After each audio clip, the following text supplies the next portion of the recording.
میرے اور آپ کے آقا و مولا نے ارشاد فرمایا قیامت کے دن میرے سب سے قریب وہ ہوگا جو کثرت سے میرے اوپر درود پڑھنے والا ہوگا۔ تو یہ حضور کی قربت کا ضامن ہے درود، تو اس لیے اپنی اولاد کو حضور علیہ السلام پر درود پڑھنے کی ترغیب دو۔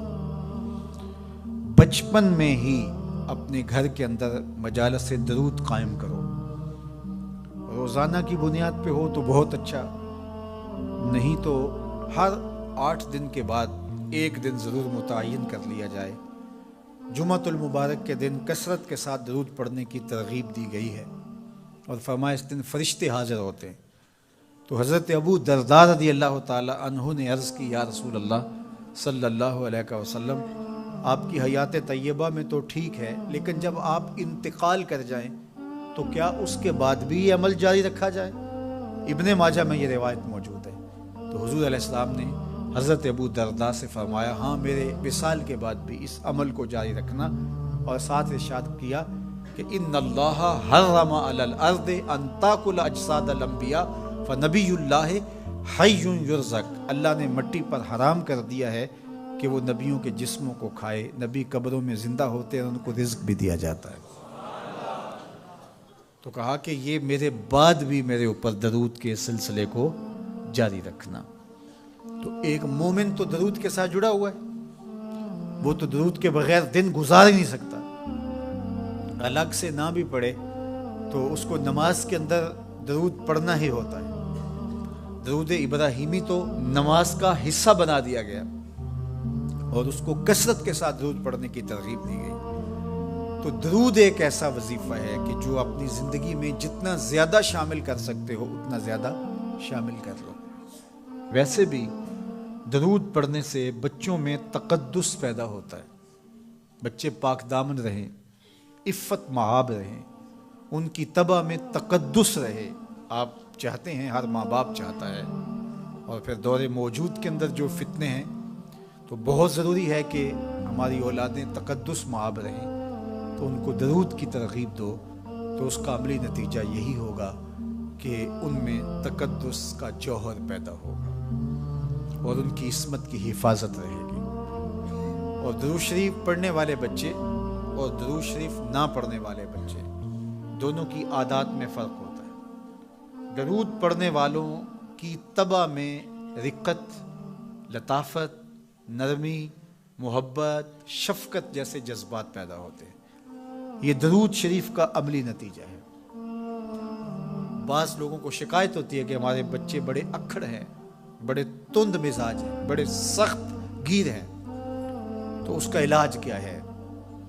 تو اس کا علاج یہی ہے کہ ان کو درود کی تسبیح دو۔ درود اکڑ توڑ دیتا ہے، طبیعت کی تندی نکال دیتا ہے، طبائع کی تلخیاں ختم کر دیتا ہے، محمد عربی کے نام کی مٹھاس پیدا کر دیتا ہے۔ حضور کا نام شہد سے میٹھا ہے، دل آویز ہے، کھنڈ میں اتنی مٹھاس نہیں ہے، شکر اور گڑ میں اتنی مٹھاس نہیں ہے، شہد میں اتنی مٹھاس نہیں ہے، قند اور نبات میں اتنی مٹھاس نہیں ہے جتنی نام محمد میں رکھی گئی۔ ان کا نام لبوں پر آئے، میٹھا میٹھا منہ ہو جائے، ان کے بول بہاروں جیسے اور اصحاب ستاروں جیسے، ان سا پیارا اور نہ کوئی، ان سے بچھڑ کے لکڑی روئی، جب وہ سیر کو جایا کرتے سر پہ بادل سایا کرتے۔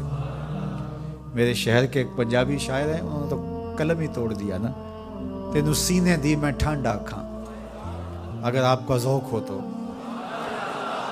تینوں سینے دی میں ٹھانڈا کھاں، شہد گلاب تے کھانڈا کھاں، تینوں نبیاں دا میں لاڑا آکھاں، تیرے ہجر دے وچ میں ہاڑا آکھاں۔ تو ان کا نام ہی میٹھا ہے، دل آویز ہے۔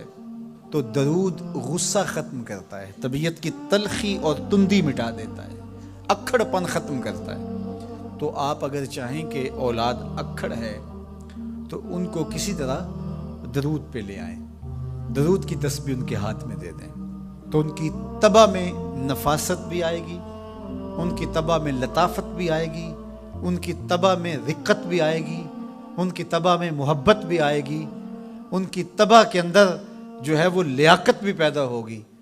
درود پڑھنے والا بچہ ذہنی استعداد میں درود نہ پڑھنے والے بچے سے بہتر ہوتا ہے۔ یہ بھی آپ تجربہ کر کے دیکھ لیں، دو بچے برابر ذہنی استعداد رکھتے ہوں اور ان میں سے ایک بچہ درود پڑھتا ہو اور ایک درود نہ پڑھتا ہو، تو درود پڑھنے والا بچہ آگے ہوگا۔ یہ درود کی برکتیں ہیں، یہ درود کی رحمتیں ہیں۔ تو درود کثرت سے پڑھنا اپنی اولاد کو سکھائیں گے۔ ہفتہ روزہ آپ محافل کا گھر میں انعقاد کر لیجئے اور اس میں صرف دروشی پڑھ لیجئے، تو انشاءاللہ اس سے آپ دیکھیں گے کہ اولاد کو اس کا فرق پڑتا ہے۔ یہ تربیت کا ایک آسان نسخہ ہے اور یہ وہ وظیفہ ہے جس سے تھکن نہیں ہوتی، یہ وہ وظیفہ ہے جس سے طبیعت میں تلخی نہیں آتی۔ کہتے ہیں وظیفہ میں نے پڑھا ہے تو وظیفہ پڑھتے پڑھتے میری طبیعت میں یہ ہو گیا ہے، وہ بعض کہتے ہیں وظیفہ الٹ پڑ گیا ہے۔ بڑے وظیفے الٹ پڑھ سکتے ہیں لیکن درود الٹ نہیں پڑھتا، درود ہے ہی سیدھا، یہ الٹوں کو بھی سیدھا کر دیتا ہے۔ تو درود پڑھیں اور یہ منہ بھی میٹھا رکھے گا، یہ دل بھی ٹھنڈا رکھے گا، یہ دنیا بھی ٹھنڈی رکھے گا اور آخرت بھی ٹھنڈی کر دے گا۔ درود چراغ بھی ہے، درود کستوری بھی ہے، خوشبو بھی ہے، مہک بھی ہے، شہد بھی ہے، گلاب بھی ہے، کھنڈ بھی ہے اور سینے کی ٹھنڈ بھی ہے۔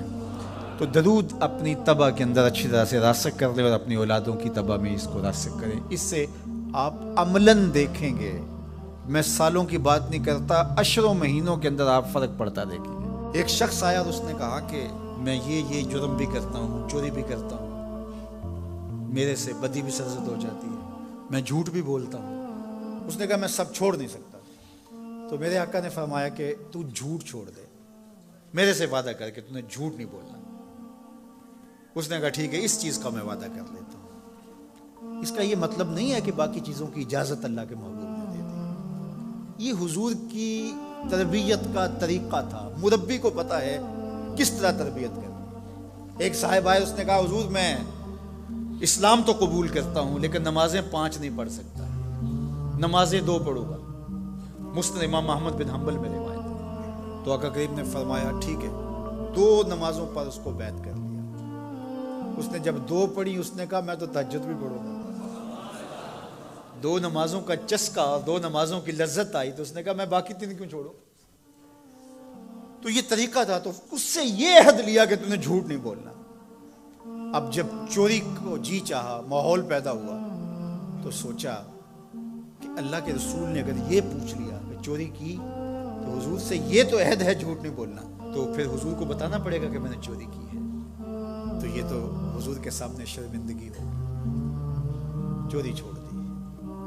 پھر کہا کہ جب بدی کو جی چاہا، طبیعت میں غلبہ ہوا گناہ کا، تو پھر سوچا کہ اگر رسول اللہ نے پوچھ لیا تو جھوٹ تو بولنا نہیں، تو پھر حضور کے سامنے شرمندگی ہوگی، کیا بتاؤں گا حضور کو، برائی بھی چھوڑ دی۔ شرمندگی کسی کے سامنے نہ ہو، یہ حیا ہے۔ جب حیا کسی کا پیدا ہو جاتا ہے تو پھر اعمال میں اعتدال پیدا ہو جاتا ہے، اعمال میں خوبصورتی پیدا ہو جاتی ہے، اچھے اور صالح اخلاق نصیب ہو جاتے ہیں۔ اس لیے ہمارا دین ہمیں حیا کی تعلیم دیتا ہے، بڑوں کا حیا اس کی تعلیم دیتا ہے۔ حضرت عبداللہ بن عمر رضی اللہ تعالیٰ عنہ فرماتے ہیں کہ مجمع صحابہ تھا، حضور تشریف فرما تھے۔ آقا کریم نے فرمایا کوئی ایسا درخت بھی ہے جو مسلمان جیسا ہو؟ تو کہتے ہیں میرے ذہن میں کھجور آئی، میرے ذہن میں کھجور کا درخت آیا کہ وہ خزاں میں بھی نہیں مرجھاتا، پھل بھی دیتا ہے۔ لیکن میں نے دیکھا کہ حضرت ابو بکر خاموش بیٹھے ہیں، حضرت عمر خاموش بیٹھے ہیں، انہوں نے کوئی جواب نہیں دیا، ان کا حیا کرتے ہوئے میں نے بھی جواب نہیں۔ بعد میں حضور نے فرمایا کہ کھجور کا درخت ہے۔ کہتے ہیں میرے دل میں بھی یہی تھا اور میں بولنا چاہتا تھا، لیکن ان بڑوں کا حیا کرتے ہوئے، میں چھوٹی عمر کا تھا، میں نہیں بولا۔ یہ ہمیں بڑوں کا ادب، بڑوں کی تعظیم، بڑوں کی حیا کا سبق دیا گیا ہے، درس دیا گیا ہے، یہ ہمیں سکھایا گیا، یہ ہمیں بتایا گیا، یہ ہماری زندگی کا حصہ ہے۔ حتیٰ کہ حیا تو چھوٹوں سے بھی کیا جاتا ہے۔ بہت سارے ایسے کام ہیں چھوٹے بچوں کے سامنے جائز بھی ہوں تو ہم نہیں کرتے، کہ یہ بچوں کے سامنے کہنے کی بات نہیں ہے، یہ بچوں کے سامنے کرنے کا کام نہیں ہے۔